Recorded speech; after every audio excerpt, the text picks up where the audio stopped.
Hi, this is Dr. Fox, and let's talk about the tracheobronchial tree.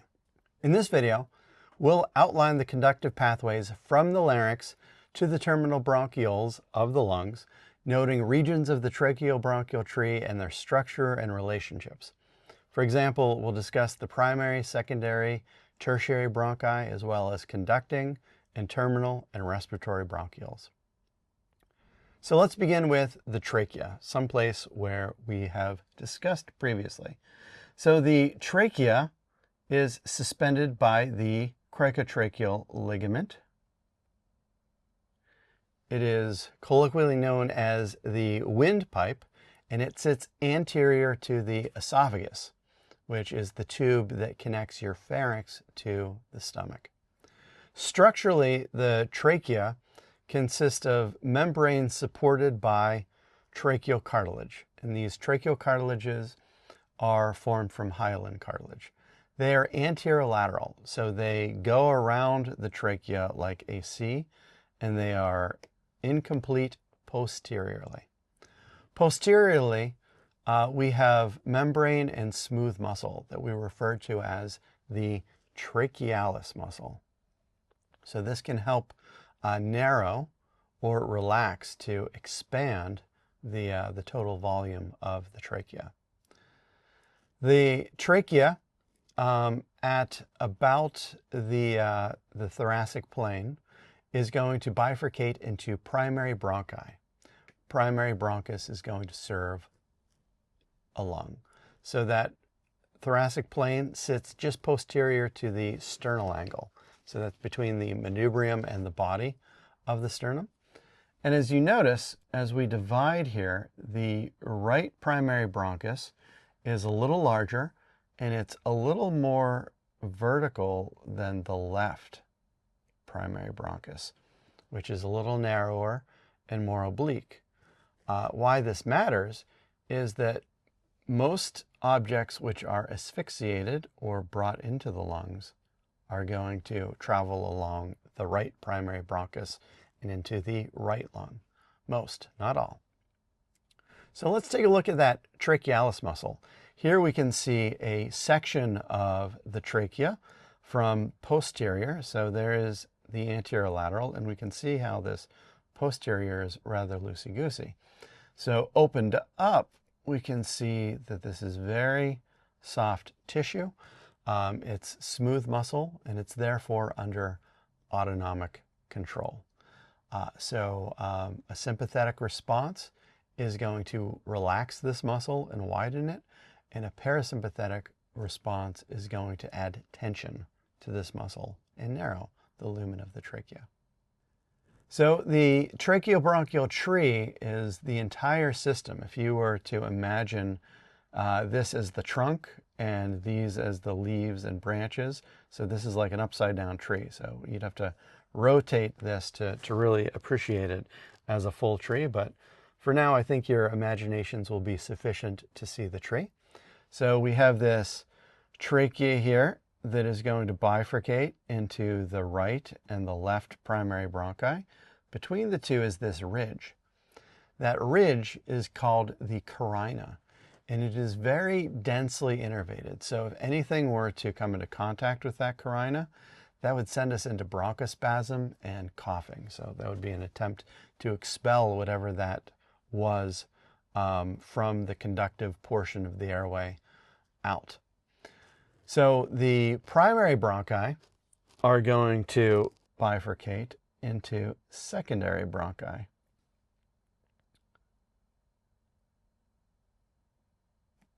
So on the right side, there are 3 secondary bronchi, and on the left side, there are 2 secondary bronchi. These secondary bronchi are known as lobar bronchi. So the right lung has 3 lobes, whereas the left lung has 2 lobes. So 3 lobes typically on the right, 2 lobes typically on the left. So 3 secondary bronchi on the right, 2 typically on the left. Those secondary bronchi are going to multifurcate into tertiary bronchi. Tertiary bronchi are also known as segmental bronchi because they serve bronchopulmonary segments, as we'll see shortly. Those tertiary bronchi are going to multifurcate into bronchioles. And one general trend that we'll notice is that as we go more distally or further along the tree, the amount of hyaline cartilage diminishes, so that gets smaller, and it's replaced with more smooth muscle, such that beyond the tertiary bronchi, all of these bronchioles are basically covered by smooth muscle and not by hyaline cartilage. This conductive portion of the airway is served by particular arteries called bronchial arteries, which are typically branches of the thoracic aorta, or sometimes they can arise from intercostal arteries as well, or other sources. But they're coming from the region of the thoracic aorta. So here are those bronchopulmonary segments. There are many per each lung. You can see they are colored differently, and we can see their relationship to the individual tertiary bronchi on the bronchopulmonary tree here.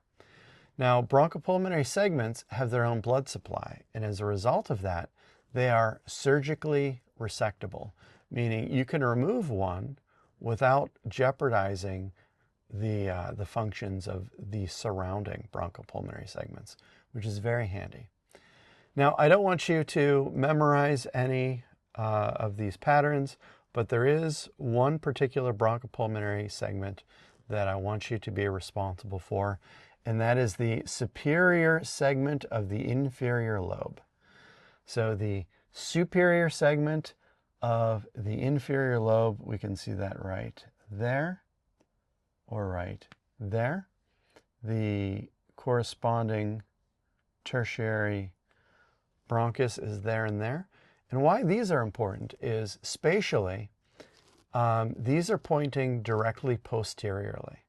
So if an individual is confined to their bed for an extended period of time and they're suffering any lower respiratory tract infections, such as pneumonia, these infections or any fluid produced by the mucosa of the respiratory tract can fill into these spaces, because someone who's lying supine in bed, these are pointed straight downward, and so they will accumulate any infection or fluid in an individual that is bedbound for an extended period of time. The tertiary bronchi are going to multifurcate into conducting bronchioles, which are smaller tubes. It's at this point that we lose the hyaline cartilage. These are going to multifurcate into terminal bronchioles. The terminal bronchioles are the end of the conducting zone. So the conducting zone of the respiratory tract is just about moving air in and out. We can contrast this with the respiratory zone, which we'll discuss shortly, where we have the exchanges of gas between the inside of the respiratory tract and the cardiovascular system. So this mucosa of the terminal bronchioles is lined by a couple of different cell types. The most plentiful are called club cells. Club cells tend to be a little more cuboidal. They're protective in nature, and they secrete a product called surfactant. Surfactant helps to lower surface tension on structures, and this is going to be important for alveoli, as we'll see later.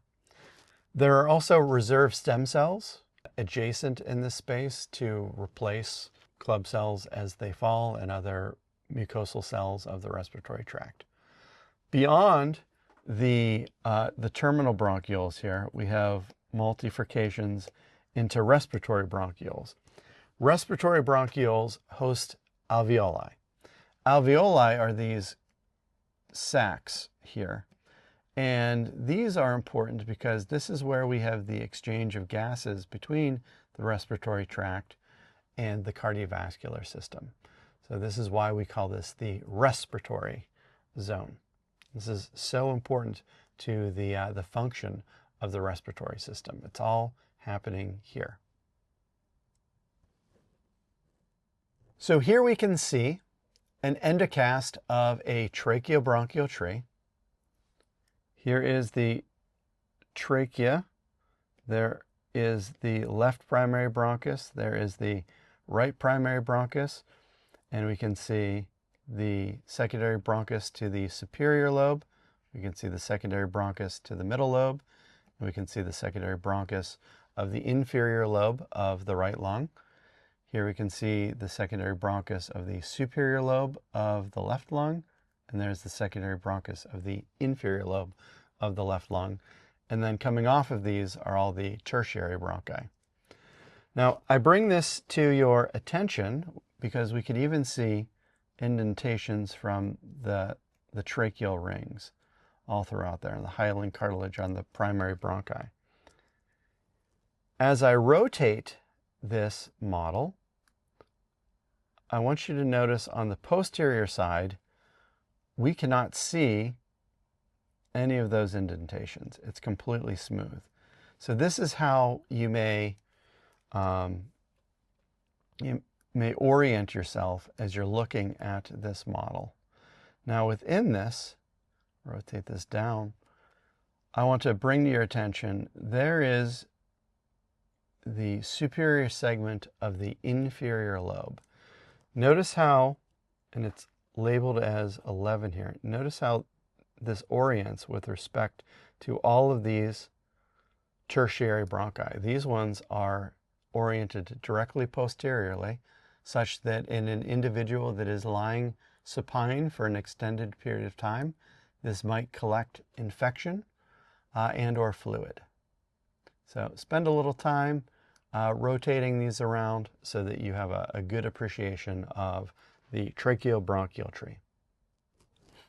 So we've discussed the conductive pathway from the larynx to the terminal bronchioles, noting the regions of the tracheobronchial tree and their structure and relationships, especially the primary, secondary, and tertiary. We've also discussed the conducting, terminal, and respiratory bronchioles. Thank you so much for your time, and I look forward to talking to you in the next video.